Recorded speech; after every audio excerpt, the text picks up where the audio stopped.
PPT मतलब देखे थे कल जो पीपीटी तुम लोगों को मिला? Yes ma'am. तो पढ़े तुम लोग? Yes ma'am. तो आज डिस्कशन क्लास होगा। ये बताओ कि what do you understand by food borne infection, intoxication and toxi infection? कोई बताएगा? बताओ, फूड बोर्न इन्फेक्शन किसको बोलते हैं?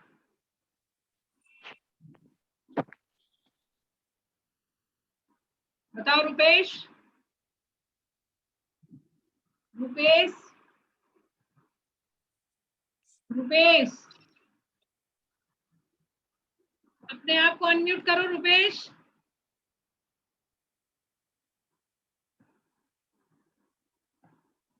हाँ, अब बताओ रुपेश, फूड बोर्न इन्फेक्शन किसको बोलते हैं?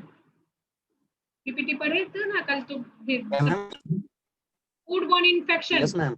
अब बताओ उसका क्या कैसे कहते हैं? मैम जो हम लोग इंजेक्शन करते हैं माइक्रोब्स का, उससे होता है, जो टॉक्सिन रिलीज करता है, ये सब फिर ग्रोथ करता है हम लोग के बॉडी के अंदर जाकर उससे। डेफिनेशन जब पूछे डेफिनेशन अच्छे से बताया करो ना। When we take live microbes along with food or water, है ना? Then it's go inside our body, invade our tissue, multiply and produce toxin. Okay. Then abnormalities produced by the multiplication of these microorganisms and tissue invasion is known as foodborne infection. है ना? तो definition ढंग से बोलोगे ना, madam ले लेते हैं, ऐसे हो जाता है, ऐसे करके एग्जाम में लड्डू मार्क्स दे देंगे, समझे? दूसरा बोलो, सौरभ कुमार भारती। हंसने की बात है सौरभ। चलो, फूड इंटॉक्सिकेशन किसको बोलते हैं? इसका डेफिनेशन तुम बताओ। इंटॉक्सिकेशन मतलब क्या समझे, बताओ। तुम्हारे आगे स्क्रीन भी है, उसको तुम देख के भी उसको अच्छे से बताओ।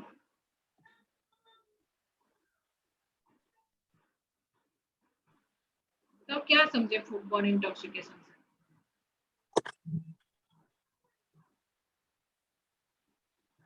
बोलो। मैम पढ़े नहीं थे अच्छे से। क्यों? कल का क्लास अटेंड किए थे? Yes ma'am. तो कल नहीं समझ आया था और तुमको पीपीटी भेज दिया गया था, तो तुमको टाइम नहीं मिला पर देखने का? नहीं देखे मैम, सॉरी। क्यों नहीं देखे? मेरे क्लास में आया करो, प्रिपेयर होके आया करो, ऐसे कोई तो नहीं होगा। मिनट रुको। हाँ, आ रहे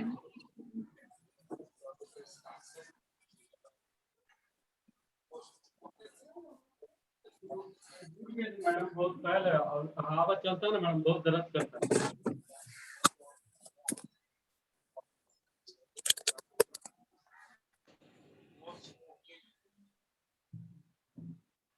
उस समय मैडम खाली हल्दी चूना सब बैठा दिया था बस।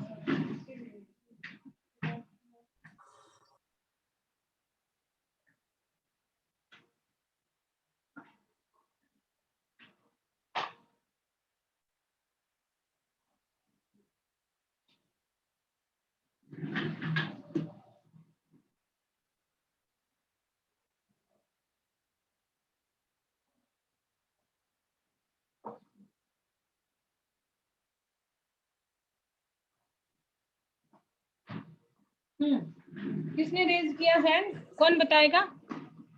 अभी किसी ने हैंड रेज किया? फूड बॉर्न इंटॉक्सिकेशन, इसका मतलब बताओ। Kajal, Kajal, Kajal. Yes ma'am. Yes ma'am. तो तुम बताओ, फूड बॉर्न इंटॉक्सिकेशन किसको बोलते हैं? वीडियो ऑन करो अपना, वीडियो ऑन करो काजल। Yes ma'am. बोलो किसको बोलते हैं? कल समझाए थे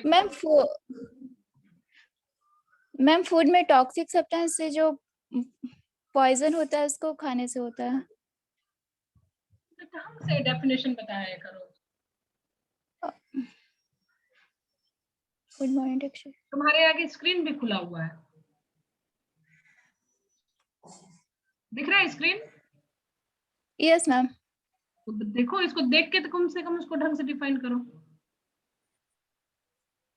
फूडबॉर्न इंटॉक्सिकेशन, देखो, food borne infection and food intoxication more और लेस दोनों का डेफिनेशन सेम है ना? फूड बोर्न इन्फेक्शन Yes, मतलब ma'am. Injection of microbes followed by growth, tissue invasion and और रिलीज ऑफ टॉक्सिन। और यहाँ पे क्या है? Cause as a result of injection of toxins in food in which microbes have grown. Most of these diseases are infectious, caused by a variety of bacteria, virus and parasites. So is there any difference between foodborne infection and foodborne intoxication? कुछ difference नजर आ रहा है? तो confuse हो जाओगे तुम लोग कि मैम दोनों का तो मतलब एक ही जैसा लग रहा है। वो भी कह रहा है कि हम लोग कुछ भी चीज तुम लोगे कि कोई भी, जैसे पानी के साथ ही माइक्रोब्स लोगे ना, या खाने के साथ माइक्रोब्स लोगे, तो वो अंदर जा रहा है, मल्टीप्लाई कर रहा है, टिश्यू को इन्वेज कर रहा है एंड या टॉक्सिन रिलीज कर रहा है। यहाँ कह रहा है कि मतलब कि फूड में जो टॉक्सिन है ना, जहाँ की माइक्रोब्स ग्रो किया, ऑब्वियसली उसमें टॉक्सिन प्रोड्यूस किया है। ठीक है, there is difference between there's slight difference between foodborne infection and intoxication. क्या है इसमें? foodborne intoxication means कि outside the body है ना, toxin have grown in the food, toxin have developed in the food. But in case of food infection, you are taking food, there may not be any toxin outside the food, but toxin may be released inside your food after the microbes have grown and tissue, they invade the tissue, है ना? One difference is what, that toxin is produced outside the body in case of intoxication, but toxin is produced inside the body in case of foodborne infection, है ना? Food तुम अच्छे से ही ले रही हो, जो खाना और पानी जो तुम ले रही हो उसी के साथ तुम्हारा मतलब माइक्रोब्स जा रहा है ना, लेकिन अभी उसमें कोई कंफर्म नहीं कि टॉक्सिन बाहर ही रिलीज हुआ है। ठीक है, अब वो माइक्रोब्स अंदर जाता है, मल्टीप्लाई करता है, टिश्यू इन्वेज करता है एंड देन वो टॉक्सिन रिलीज करता है। यहाँ पे एंड और रिलीज ऑफ टॉक्सिन मींस कि फूडबोर्न इन्फेक्शन में टॉक्सिन रिलीज कर भी सकता है, नहीं भी कर सकता, but in case of intoxication there must be some toxin release by microbes, है ना? समझ में Yes, आया? ma'am. देखो, सारे Yes, ma'am. माइक्रोब्स हैं वो टॉक्सिन रिलीज नहीं करते हैं, है ना? कुछ जो माइक्रोब्स हैं वो टॉक्सिन रिलीज करते हैं, कि सारे माइक्रोब्स जो है वो टॉक्सिन रिलीज करते हैं। तो फूड बोर्न इन्फेक्शन में बेसिकली क्या होता है कि फूड एंड जो तुम ड्रिंक है साथ हम माइक्रोब्स को लेते हैं और वो माइक्रोब्स मल्टीप्लाई करता है, ग्रो करता है, बट टॉक्सिन रिलीज कर भी सकता है, नहीं भी कर सकता। जो एबनॉर्मलिटीज होती है वो उनके एक्सेस ग्रोथ के कारण होता है। ठीक है ना? जितना नंबर चाहिए, ऑलरेडी हमारे बॉडी में कितने माइक्रोब्स होते हैं, अब उनसे अगर ज्यादा नंबर बढ़ जाता है तो हमें एबनॉर्मलिटीज होने लगती है। बट इंटॉक्सिकेशन में क्या है कि जो माइक्रोब्स, वैसे माइक्रोब्स इसमें एसोसिएटेड हैं जो कि टॉक्सिन को रिलीज कर सकते हैं, है ना? and these toxin are released outside the body inside the food by microorganism, and when you taking this food or water, these microbes along with toxin, you just take food along with toxin and that toxin create abnormalities inside your body. clear है? Yes, ma'am. एक चीज है कि infection में तुम normal food ले रही हो, मतलब जरूरी नहीं फूड तुम्हारा खराब है, अच्छा ही फूड ले रही हो, लेकिन हो सकता है कि उसमें एक आधा माइक्रोब्स रह गया हो और वो तुम्हारे फूड एंड वाटर के साथ चला जा रहा है। ठीक है, अब वो माइक्रो ऑर्गेनिज्म जो है वो अंदर जाके मल्टीप्लाई करता है, उसको फेवरेबल कंडीशन मिलता है, वो अंदर जाके मल्टीप्लाई करता है एंड टॉक्सिन रिलीज कर भी सकता है, नहीं भी कर सकता है ना? तो ये फूड और इन्फेक्शन। इंटॉक्सिकेशन में क्या है कि वैसा माइक्रोब्स है जो कि फूड में टॉक्सिन रिलीज कर चुका है और उस फूड के साथ तुम टॉक्सिन एंड माइक्रोब्स दोनों ही लेते हो, है ना?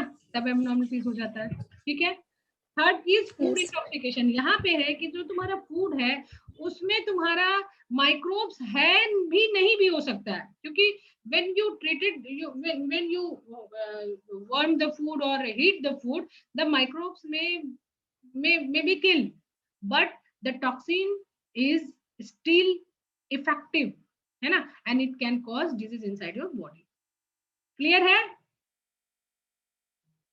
clear है? Yes, Yes, ma'am. ma'am. अब इसके बाद में पूछेंगे तो गड़बड़ाना नहीं, ठीक है ना? Yes ma'am. ये ना बीच बीच में लोग आएगा ना तो ये ना हो जाता है। अच्छा, अब बताओ फूड स्पॉइलेज में what is putrefaction? Anybody? Putrefaction क्या होता है बताओ? नो, तभी हम बोले थे मेरे क्लास में पढ़ के आया करो। बिना पढ़ाई मेरे क्लास में कोई एडमिशन नहीं है। एनीबॉडी? तुम्हारे आगे स्क्रीन खुला है तब भी तुम लोग कुछ नहीं बोलते हो। मैम अगर प्रोटीन प्रेजेंट होगा और माइक्रोऑर्गेनिज्म होगा तो वो यूट्रिफिकेशन उसमें होगा, उसमें amino acid, amines, ammonia, H2S का फॉर्मेशन है। यार ईयरफोन लाए नहीं है ना, दिक्कत नहीं है। आवाज मेरी नहीं सुनाई दे रही है तुम लोगों को? आ रही है मैम। सुनाई दे रही है मैम। मतलब पुट्रिफिकेशन मीन सिंपल मतलब हुआ डिग्रेडेशन ऑफ प्रोटीन, है ना? ठीक है। अच्छा, अमन ने हाथ रेज किया। ओके अमन, हाँ बोलो बोलो अमन।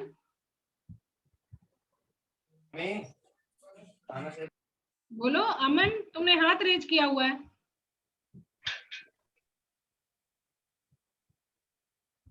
ऐसे शिव, शिव कुमार शाह, वेरी शिव कुमार। अरे तुम लोग वीडियो और ऑडियो ऑन करके भाग जाते हो क्या? कहाँ हो शिव?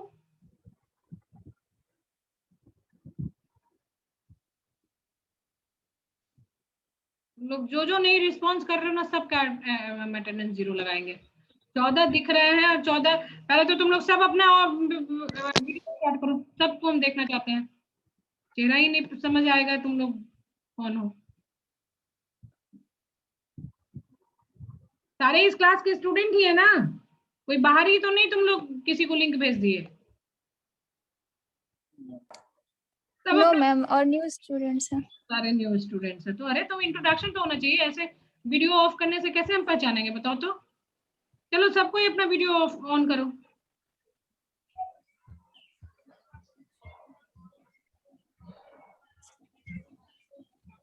ऑन करो सबको ही वीडियो अपना। किसी का शक्ल नहीं दिख रहा है। काजल, अभिषेक, माही, रुपेश, सौरभ, इतने सारे स्टूडेंट हो गए। विशाल, अभिषेक, गैलेक्सी कौन है भाई? मिथिलेश, संजीव, विवेक, अमन, बहुत सारे स्टूडेंट हो गए भाई। सबको हम देखना चाहते हैं पहले तो। Morning ma'am. अभिषेक, ओके। तुम कल अमन, तुम लोग कल एडमिशन लिए हो? जो जो नए नए हैं वो अपना एक डेट बताओ भाई, कौन कौन हो?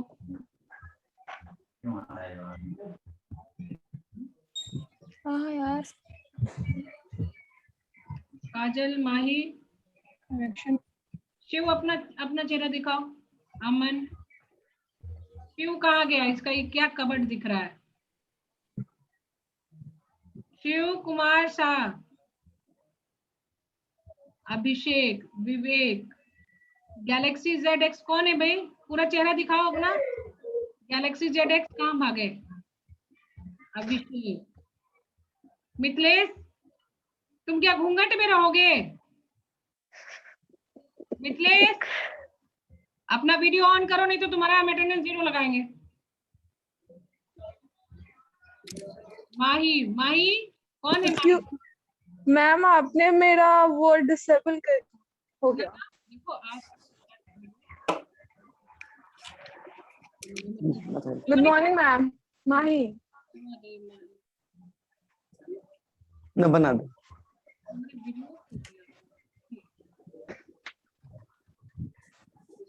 अच्छा ठीक है, तुम लोग कल एडमिशन लिए हो? यस मैम, 3rd को हमारा मॉपअप काउंसलिंग था उससे दिन। ओके अपना अपना इंट्रोडक्शन दो। तुम लोगों ने कहाँ से किया है? कहाँ के हो तुम लोग? पटना के हो या outside Patna? Mahi ma'am I am from Muzaffarpur. I have completed my 12th from here only, 10th also from Prabhat Tara school. Prabhat Tara. in the year, in which year? In 2017. Okay, 2017. 2017 is so long. Why you came so long? were late? Actually, I was prepared. No, miss, I have completed my 10th in Malbatara and 12th from Resonance International School.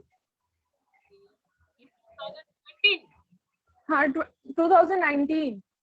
2019 में तुमने okay Then I have taken break for IIT. That's why I'm late. completed your IIT examination. Why this? Actually, I had not scored that much percentile to get IIT or NIT. That's why. What is your understanding you are going? Ma'am, actually, your sound is not audible.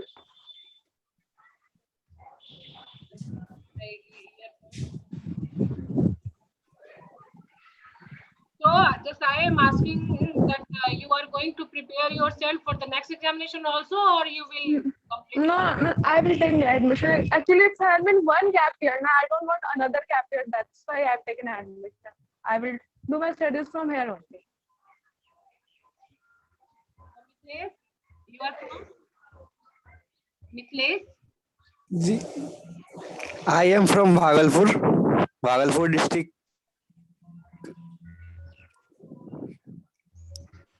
और audio नहीं आ रही ma'am सही से आवाज।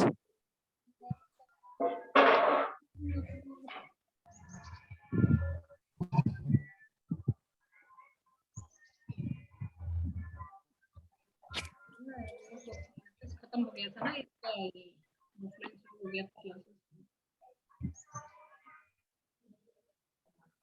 देखो जो मतलब ऑडियो है ना, ये नेटवर्क थोड़ा सा इसके कारण भी होता है। साउंड तो पूरा मैंने फुल पे रखा हुआ है ना। माइक्रोफोन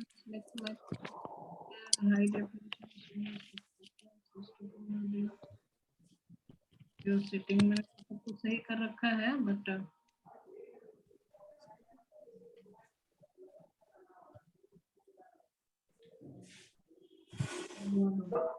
और मैंने वॉल्यूम चलो बढ़ा दिया, वॉल्यूम भी फुल है यार। चलो कल नेक्स्ट क्लास है ना, वो हम लेके आएंगे अपना जी। थोड़ा प्रॉब्लम है ईयरफोन में, वॉल्यूम पूरा फुल है। ओके तो तुम भागलपुर से हो, किस ईयर में, किस ईयर से? मैं I clear class 10th 2018, 12th 2020 from Bihar board और CBSE class 10th CBSE Jehanabad. पापा तुम्हारे ट्रांसफर जॉब में है क्या, जो कभी मतलब भागलपुर से फिर जहानाबाद, ऐसा कुछ नहीं क्या? तुम शिफ्ट क्यों कर गए वहां से वहां? जी मैम हॉस्टल में थे वहां पे, इस वजह से। फैमिली कहाँ है तुम्हारी, मतलब मम्मी पापा कहाँ है? जी भागलपुर में ही। भागलपुर में किस जगह? भागलपुर में ये आप खास भागलपुर ही पड़ता है, 5 किलोमीटर के आसपास एरिया है। तो भागलपुर में तमोनी मोड़ पड़ता है ये।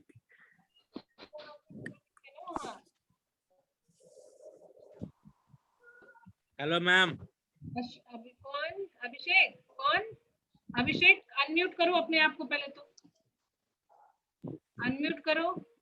Yes ma'am. हाँ, कौन बोला? Raise your hand. अभी कौन बोला? शिव, सौरभ। भाई तो ना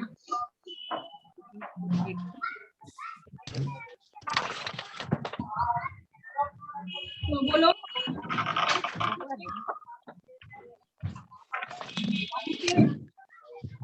आवाज क्लियर नहीं हो रहा है।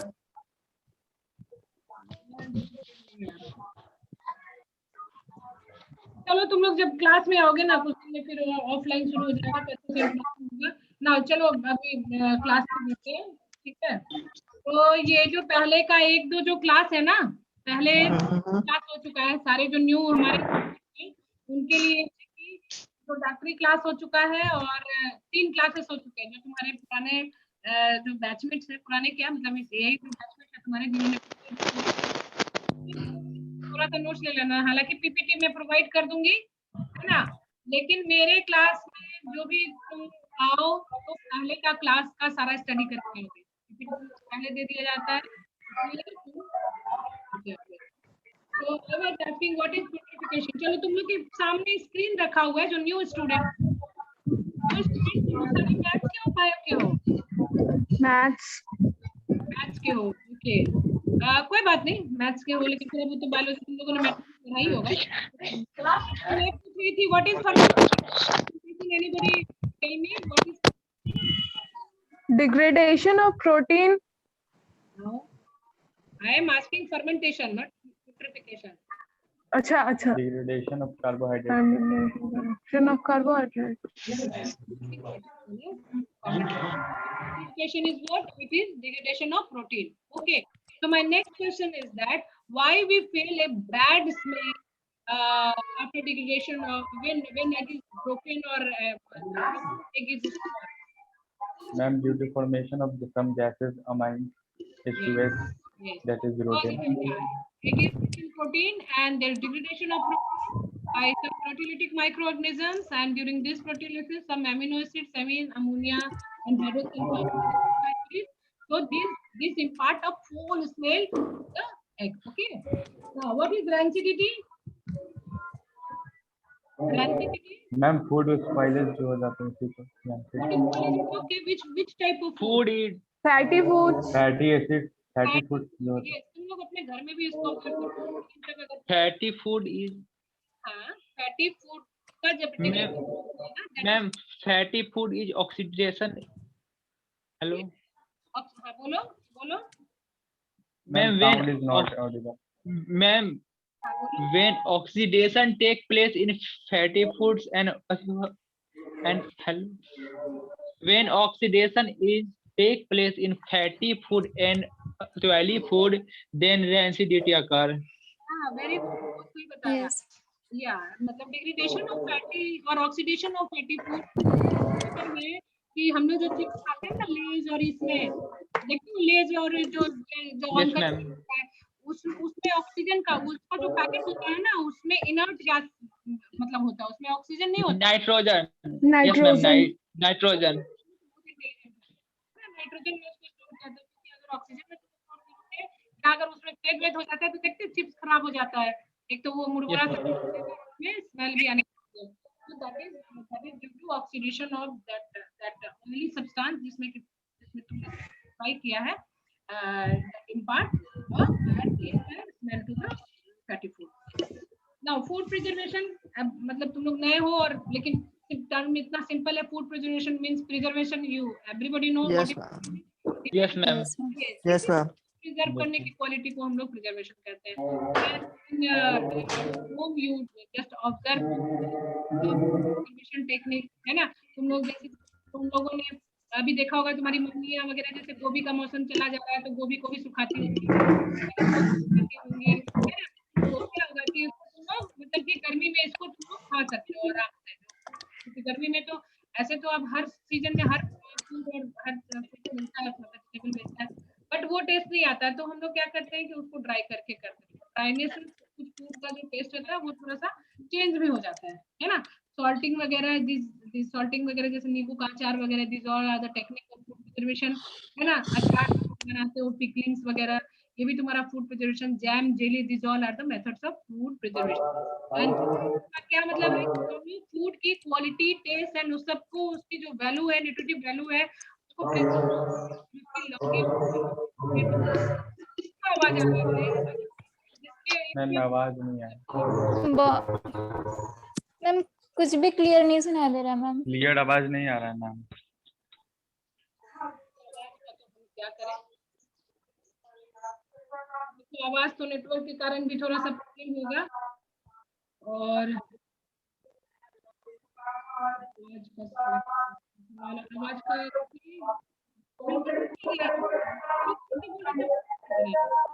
बस आधी आ रही है और आधी में से कट जा रही है। नेटवर्क प्रॉब्लम भी होगा भाई, ये सब। मैम सबको ही अपना अपना ऑडियो ऑन कर दिया है इसीलिए। ऑडियो ऑफ करो यार, तुम लोग को वीडियो ऑन करने के लिए बोले थे, ऑन करने के लिए बोले थे, ऑडियो ऑफ करो सबका। एक तो पता नहीं क्या क्या आवाज आ रहा है।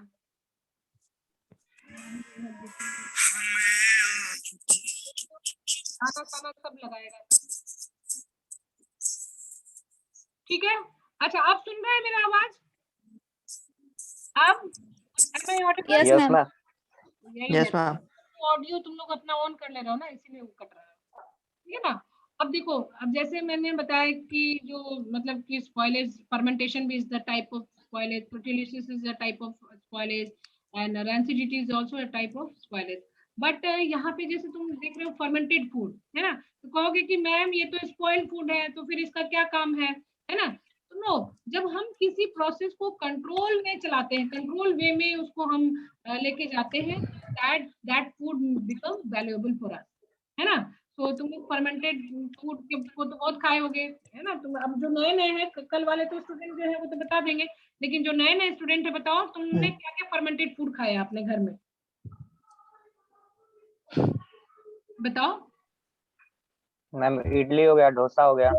इडली है, केक में भी हम लोग ईस्ट यूज करते हैं फर्मेंट के लिए। ब्रेड, छोले भटूरे, भटूरा। हाँ।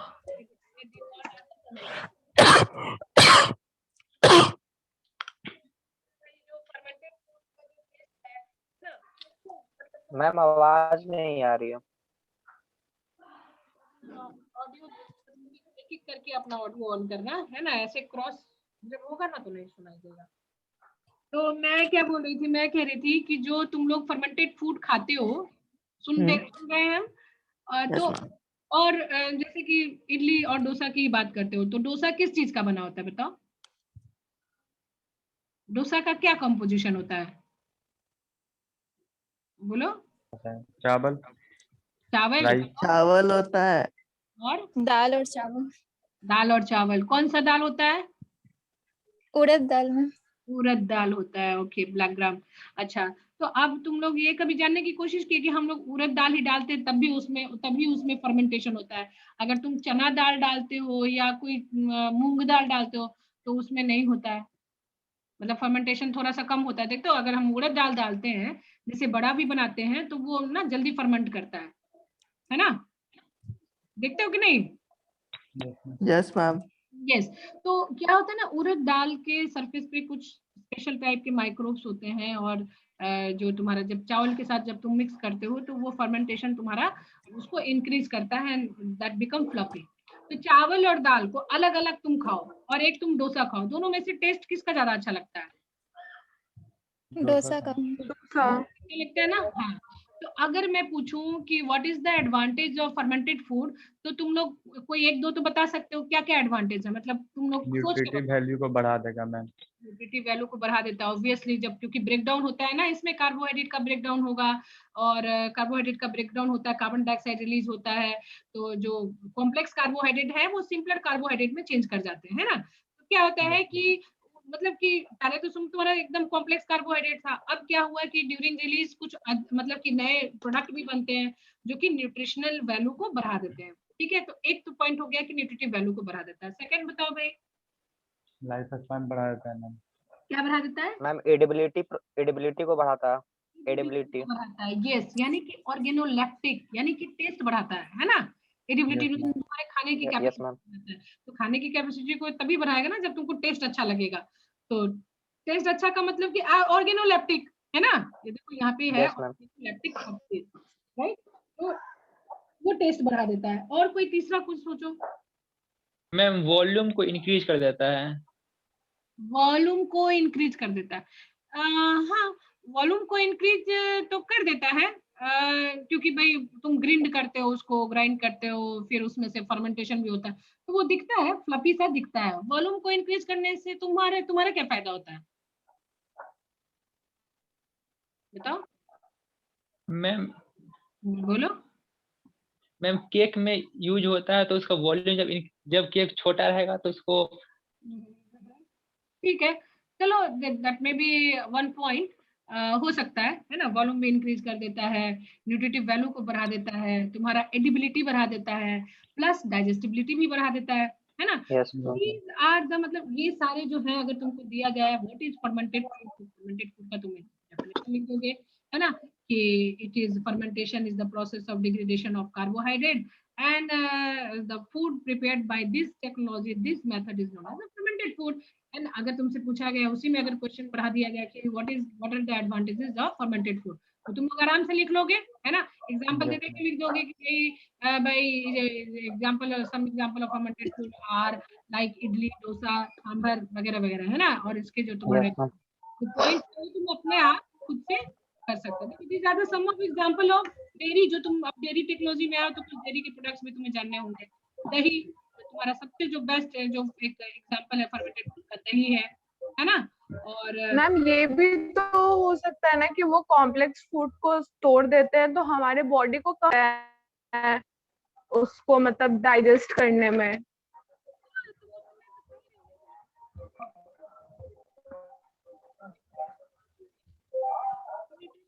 करता है, ठीक है।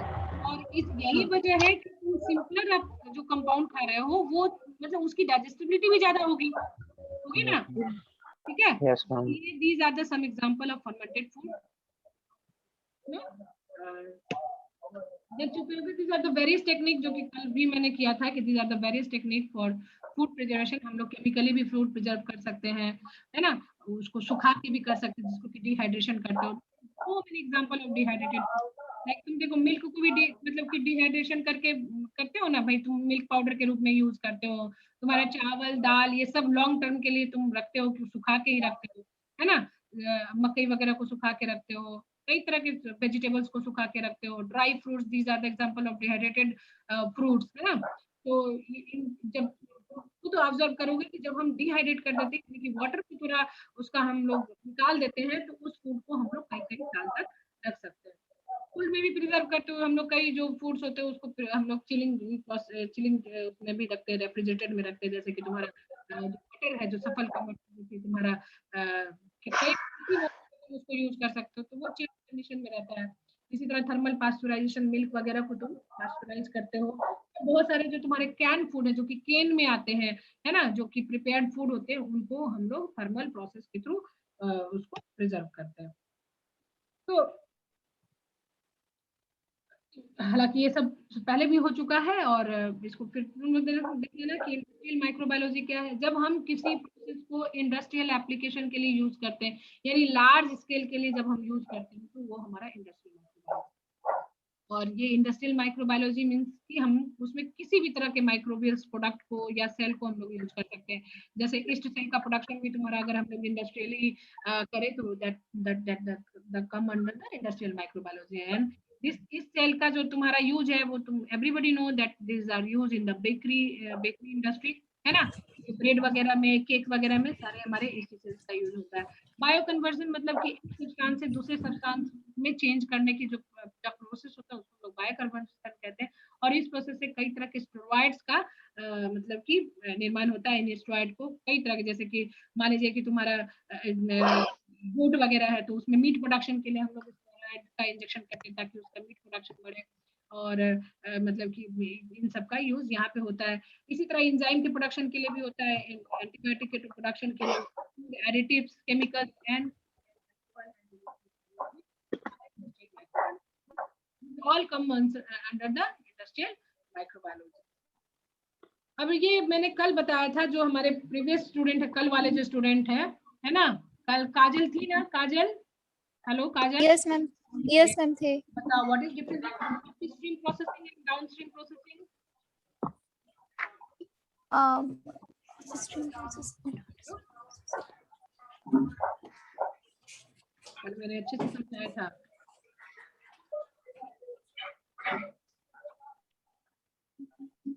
एनीबॉडी? कल वाले रुपेश है कि भाग गया? Yes ma'am. रुपेश तुम तो थे ना कल, बताओ क्या है हमारा अपस्ट्रीम? दो बार तीन बार बताए हम, बताओ। मैम उतना अच्छा से समझ में नहीं आया था। समझ में नहीं आया तो कल हम ठीक क्या बोले थे? समझ में आया आज क्यों बोल रहे हो? किसी को समझ में आया? कल मैम अभी मैम एक बार और बता दीजिए, साउंड का दिक्कत हो रहा है। यहाँ पे दिया हुआ है तुम्हारा फर्मेंटेशन इन इंडस्ट्री, है ना। तो बेसिकली जो तुम्हारा इंडस्ट्रीज में फर्मेंटेशन को बहुत ज्यादा यूज किया जाता है ना। जैसे दूध का जो भी प्रोडक्ट बनाना है, तुम्हारा चीज है या कर्ड है या कुछ भी है, उसमें फर्मेंटेशन यूज होता है। क्लियर है? Yes ma'am. ठीक है ना। और फर्मेंटेशन जो है ना, ये तुम्हारा, इसको दो प्रोसेस में हम बांट सकते हैं, एक अप स्ट्रीम और एक डाउन स्ट्रीम। इसको इतना कॉम्प्लेक्स करके नहीं, जैसे देखो कोई भी चीज तुम घर में ही, चलो मान लिया जाए कि तुमको दही बनाना है, ठीक है। तो तुमने क्या किया, दही के लिए तुमने एक पॉट लिया, ये ना, एक समझ लो कि एक तुमने बर्तन लिया। Yes ma'am. उसमें तुमने दूध डाला, गरम किया। गरम करने के बाद तुमने क्या किया, उसमें तुमने माइक्रो ऑर्गेनिज्म डाला। माइक्रो दही जब डालते हो तो तुम एक उसमें थोड़ा सा दही का, पहले जो प्रीवियस तुम्हारा दही रहता है वो थोड़ा सा डालते हो, है ना, है ना।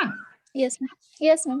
उसको इनोकुलम बोला जाता है, मतलब उसमें माइक्रो ऑर्गेनिज्म होता है ना, ठीक है। Yes ma'am. तो दही का जब एग्जांपल देखो, तो फर्मेंटेशन का रॉ मटेरियल क्या है यहाँ पे तुमने यूज किया दही के लिए? दूध। दूध यूज किया, बैक्टीरिया। यस रॉ मटेरियल दूध यूज किया, ठीक है ना। Yes ma'am. हाँ, अब उस दूध में तुमने क्या किया, माइक्रो ऑर्गेनिज्म को डाला, है ना। माइक्रो ऑर्गेनिज्म को तुमने जामन के रूप में डाला, ठीक है। Yes ma'am. Yes ma'am. अब उसको तुमने रात भर छोड़ दिया, फर्मेंटेशन हो गया, उसमें दही जम गया, यस मैम। ठीक है ना। Yes ma'am. राइट। Yes. अब देखो वो Yes, अब ma'am. तो तुम घर में इसको क्या करते हो भाई, सीधा जो फ्रेश दही होता है वो खा लेते हो, ठीक है। लेकिन अगर तुमको अब उसको स्टोर करके तुमको कहीं पे भेजना हो, है, तो तुम क्या उस पॉट में एज सच उसको तुम ट्रांसपोर्ट कर सकते हो? No ma'am. No ma'am.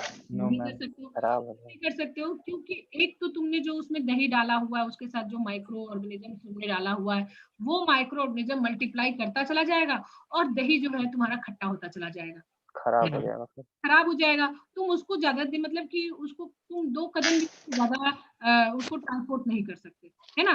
तो अब बात आ गई इंडस्ट्री की, भाई इंडस्ट्री में तो हमको बाजार में भेजना है, कंज्यूमर्स के पास भेजना है ना। तो उसका अब हमें प्रोसेसिंग करना पड़ेगा, है ना। जब प्रोडक्ट बन जाए उस प्रोसेस तक को हम लोग कहते हैं प्रोसेसिंग। लेकिन जब प्रोडक्ट को तुम्हें रिकवर करने की बात आई एंड उसको तुम्हें मार्केट तक भेजने की बात आएगी, तो वो प्रोसेस तुम्हारा डाउनस्ट्रीम प्रोसेस है ना। अब क्या किया, फर्मेंटेशन इस प्रोडक्ट से तुमने पहले प्रोडक्ट का प्यूरिफिकेशन किया। प्रोडक्ट का प्यूरिफिकेशन कैसे करोगे भाई, तुम दही को चुपचाप निकाल लो और उसके एक्सेस ऑफ माइक्रो ऑर्गेनिज्म के ग्रोथ को कंट्रोल करो, नहीं तो वो मल्टीप्लाई करता चला जाएगा और उसकी एसिडिटी बढ़ती जाएगी और वो बिल्कुल खराब हो जाएगा, है ना। Yes ma'am. इसके अलावा कई तरह के प्रोडक्ट्स हो सकते हैं, जैसे तुम अल्कोहल की बात करो, अल्कोहल तुम्हारा बन गया, अल्कोहल बनने के बाद तुम्हें अब अल्कोहल को ट्रांसपोर्ट करना है। अल्कोहल में कई तरह के और भी दूसरे प्रोडक्ट है, उसके तुम्हें प्यूरिफिकेशन करना पड़ेगा, क्योंकि अल्कोहल में कई तरह के मिक्सचर होते हैं, तो तुम्हें अल्कोहल ही चाहिए तो उस प्रोडक्ट का प्यूरिफिकेशन करना पड़ेगा ना तुम्हें। Yes ma'am. हाँ, तो प्यूरिफिकेशन के लिए जो तुम प्रोसेसिंग करोगे प्रोडक्ट को रिकवर करने के लिए, वो सारा प्रोसेस वो डाउनस्ट्रीम में आएगा। जब तुम अल्कोहल वगैरह बना लिए तो उसका तो वेस्ट भी तो होगा ना। जैसे सपोज करो कि अल्कोहल किससे जनरली जो तुम्हारा देखियो ना, जो गन्ने का जो निकल जाता है, जो मोलासेस, जो गन्ने का जूस निकलने के बाद जो वो रह जाता है, उससे अल्कोहल बेसिकली यहाँ बनता है, ठीक है ना। अब उसको तो तुमने प्रोसेस कर दिया, लेकिन वो फिर भी बच जाता है, तो उसको फेंकना भी होगा ना तुम्हें, तो मैनेज भी तो करना होगा ना। अगर तुमने एनवायरमेंट में फेंक दिया तो तुम्हारा पोल्यूशन हो जाएगा, नदी पानी में फेंक दिया तो तुम्हारा तालाब पोल्यूटेड हो जाएगा, तो उसको भी मैनेज करना तुम्हारा ही काम है ना। नहीं तो तुम इंडस्ट्री लगाए और वहां पे पूरा तुमने पूरा गवर्नमेंट को पूरा पॉल्यूट कर दिया, जितना भी वहां का, तुमको इंडस्ट्री लगाने देगा वहां पे? No ma'am. नहीं लगाने देगा ना। तो एक इंडस्ट्रियल, जब तुम इंडस्ट्री कोई बिठाओगे तो तुम्हें up stream and down stream processing, ये दोनों कंबाइन करके चलना पड़ेगा। तुम्हें प्रोडक्ट बनाना होगा, प्रोडक्ट की प्यूरिफिकेशन करनी होगी, एंड जो इफ्लुएंट है उसका तुम्हें मैनेजमेंट भी करना होगा, है ना। तो डाउन स्ट्रीम प्रोसेसिंग में these includes downstream processing include product purification, recovery of products and effluent waste management। आई बात समझ में? Yes ma'am. और Yes, ये ma'am. दोनों प्रोसेस को मिला के ही फर्मेंटेशन इंडस्ट्री में इन दोनों प्रोसेस को मिला के ही फर्मेंटेशन प्रोसेस किया जाता है। अब क्लियर है? Yes ma'am. Yes ma'am. Yes पूछूंगी तो मत कहना कि फिर से एक बार बता देने के लिए। नो मैम ठीक है। यस समझ गए। याद रखना तुम लोग, ठीक है? चलो अब जो था ये आज सबको दिख रहा है ना स्लाइड? कल तुम लोग बोले स्लाइड ही नहीं दिखा, आज दिख रहा है? यस मैम दिख रहा है। अब आ जाओ Yes, ma'am. माइक्रोबायोलॉजी, जो हमारा नेक्स्ट जो टॉपिक है वो है तुम्हारा इन्वायरमेंट। यहाँ पे तुम एप्लीकेशन ऑफ माइक्रोबायोलॉजी पढ़ रहे हो, तो तुमने अभी इंडस्ट्रियल माइक्रोबायोलॉजी पढ़ लिया, फूड माइक्रोबायोलॉजी पढ़ लिया, and you are coming to environmental microbiology, है ना? तो भाई तुम्हारा जो एक इन्वायरमेंट है वो किस चीज का बना होता है? तुम अगर मैं बोलूं कि भाई what do you mean by environment, तो इन्वायरमेंट में तुम किस किस चीज को इंक्लूड करते हो बताओ? Soil, air, water. ये सॉइल, एयर एंड वाटर, तुम्हारे आसपास जो भी तुम्हारा एटमॉस्फेयर है उसको हम लोग एनवायरनमेंट कहते हैं। एंड सराउंडिंग हो जाएगा। हाँ, जो सराउंडिंग्स होता है, वहाँ का सॉइल कैसा, वहाँ का वाटर कैसा, वहाँ का एयर कैसा है ना? And what are the sediments covering the planet, है ना? और इसके साथ साथ जो भी वहाँ जीव जंतु हैं जो जो एरिया में रह रहे हैं, वो पूरा का पूरा जो है वो इन्वायरमेंटल के अंदर आता है। It also include the study of microorganisms that exist in artificial environments such as bioreactors, है ना? अब ये तो इंडस्ट्रियल में इसको इंक्लूड कर दिया कि ये उस टाइप के माइक्रोऑर्गेनिजम्स की भी स्टडी करता है जो कि तुम्हारा आर्टिफिशियल बायोरिएक्टर मींस क्या हो, जहाँ पे तुम एक फर्मेंटेशन प्रोसेस करा रहे हो, है ना? वैसे उस माइक्रोऑर्गेनिजम्स को भी ये इंक्लूड करता है। तो तुम्हें एनवायरमेंटल माइक्रोबायोलॉजी का डेफिनेशन पूछ सकता है, तो तुम याद रखना। अब देखो ये जो इन्वायरमेंटल माइक्रोबायोलॉजी है ना, इस इन्वायरमेंटल माइक्रोबायोलॉजी में कह रहा है कि सारे चीज ने इंक्लूड कर दिया, जिसमें तुम्हें बायोटेक्नोलॉजी, मतलब बायोटेक्नोलॉजी का भी एप्लीकेशन, जब इन्वायरमेंट की बात करोगे तो इस इन्वायरमेंटल माइक्रोबायोलॉजी या इन्वायरमेंट को तुम शुद्ध रखने के लिए, इन्वायरमेंट को अपना अच्छा बनाने के लिए तुम उसमें बायोटेक्नोलॉजी भी इस्तेमाल करते हो, उसका वाटर क्वालिटी भी चेक करते हो। डायग्नोस्टिक माइक्रोबायोलॉजी भी है भाई, उस एनवायरनमेंट में क्या क्या किस तरह के डिजीज है, क्या स्प्रेड हो रहा है, वो तुम्हारा डायग्नोस्टिक माइक्रोऑर्गेनिज्म क्या जाता है के अंदर आ जाता है। ऑक्यूपेशनल हेल्थ इन्फेक्शन कंट्रोल, जो भी तुम्हारा डिजीज है उसको कंट्रोल करने के लिए जो वहाँ प्रोसेस चल रहा है वो भी तुम्हारा इन्वायरमेंटल माइक्रोबायोलॉजी से रिलेटेड है। Food safety, industrial microbiology, hazardous, bioremediation, this all comes under environmental microbiology. Soil microbiology भी आता है भाई, सॉइल में कैसे तरह के माइक्रोऑर्गेनिजम्स है, क्या क्या ऐसा चीज है जो तुम्हारे सॉइल को खराब कर सकता है, क्या क्या ऐसा चीज है जो तुम्हारे सॉइल को सही कर सकता है। एरियो माइक्रोबायोलॉजी यानी कि एयर का माइक्रोबायोलॉजी कैसा है, अभी एयर में किस तरह के माइक्रोऑर्गेनिजम्स हैं, क्या क्या जो डिजीज है वो एयर से फैलता है। And aquatic, that is the water microbiology. तो ये सारी जो है ये मिलके इन्वायरमेंटल माइक्रोबायोलॉजी में कंट्रीब्यूट करते हैं। तो व्हाट इज सॉइल माइक्रोबायोलॉजी? देखो ये सॉइल माइक्रोबायोलॉजी की बात करें भाई, soil microbiology obviously we are talking about the soil, and soil में हमें प्लांट्स भी मिलते हैं, एंड उस प्लांट्स के आसपास माइक्रोऑर्गेनिजम्स भी होते हैं, है ना? तो अब देखो ये जो सॉइल है इसमें तुम्हारा प्लांट्स लगा, है ना? प्लांट जब मर गया तो ऑर्गेनिक लिटर बना, प्लांट्स मरने के बाद और जो भी डेड एंड डिकेइंग है वापस सॉइल में मिल जाता है ना? ये तुम्हारा इंटेंसिव न्यूट्रिएंट साइकिल बता रहा है कि या जो तुम्हारा इंटरेक्शंस है among soil microbes and plants के बीच में बता रहा है। इसी तरह वो कई तरह के जो है वो केमिकल एक्सुडेट करते हैं जो कि माइक्रोबियल ग्रोथ को इंक्रीज करते हैं या डिक्रीज करते हैं। तो माइक्रोऑर्गेनिजम्स भी कुछ कुछ रिलीज करते हैं जो कि प्लांट्स को प्रमोट भी करते हैं, है ना? ये जो माइक्रोऑर्गेनिज्म है वो सॉइल से कई तरह का न्यूट्रिएंट्स लेता है एंड अपनी मेटाबॉलिक एक्टिविटी को बढ़ाता है। So these are the interactions of soil with microorganisms and plants, है ना? तो अगर तुम्हें दो लाइन में या दो नंबर का ऐसा क्वेश्चन आ जाए कि write down the interactions among soil microbes and plants, तो ये तीन तुम इस तरह का एक छोटा सा फिगर बना के इसको तुम एक्सप्लेन कर सकते हो, ठीक है? Yes ma'am. Water microbiology, yes ma'am. Yes, water की जब बात कर रहे हो तो वाटर माइक्रोबायोलॉजी में हम लोग वाटर के जो माइक्रोऑर्गेनिजम्स हैं उनको हम स्टडी करते हैं। कहीं का तुम्हें अब तुम लोग माइक्रोबायोलॉजी जाएंगे और जब तुम माइक्रोबायोलॉजी बन जाओगे तो तुम्हें कहीं कहीं का सैंपल भी दिया जाएगा और बताया जाएगा कि भाई इसका वाटर सैंपल और तुम इसमें चेक करके बताओ कि ये जो है वो पानी पीने लायक है कि नहीं। कैसे तुम चेक करोगे? वो जो वाटर सैंपल है उसमें देखोगे कि कितना माइक्रोऑर्गेनिजम्स है। अगर एक परमिटेड लेवल से ज्यादा तुम्हारा माइक्रो ऑर्गेनिजम्स होगा तो बोलोगे कि ये पानी जो है वो पीने लायक नहीं है। तो ये सारा तुम्हारा प्रैक्टिकल प्रोसेस है जिसको कि तुम प्रैक्टिकल लैब में देखोगे। जब भी वाटर सैंपल आता है तो उसको उसका 1 ml हम लोग लेते हैं एंड उसको हम लोग मिक्स करते हैं है ना, यानी कि ये 100 ml हो गया। फिर इसका हम लोग डाइल्यूशन करते हैं। ये सारी टेक्निक्स जो है वो तुमको यहाँ की प्रैक्टिकल लैब में सिखाया जाएगा कि डाइल्यूशन कैसे करते हैं। सिंपली क्या करते हैं 1 ml ऑफ दिस, तो यहाँ से हम लोग 1 ml लेके एंड उसको टेस्ट ट्यूब में हम लोग 9 ml के साथ मिक्स करते हैं। तो दैट्स फ्रॉम 1 to 100 है ना।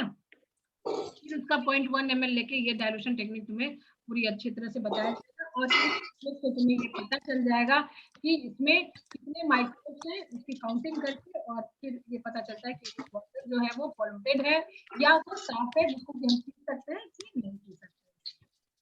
इसी तरह तुम्हारा एरियो माइक्रोबायोलॉजी है, ऑब्वियसली दिस इज एरियो माइक्रोबायोलॉजी, और इसमें तुम्हारा ये सारे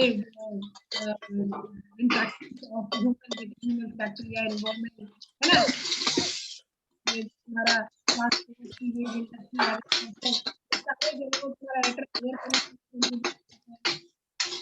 कितना आवाज कर रहे हो तुम लोग?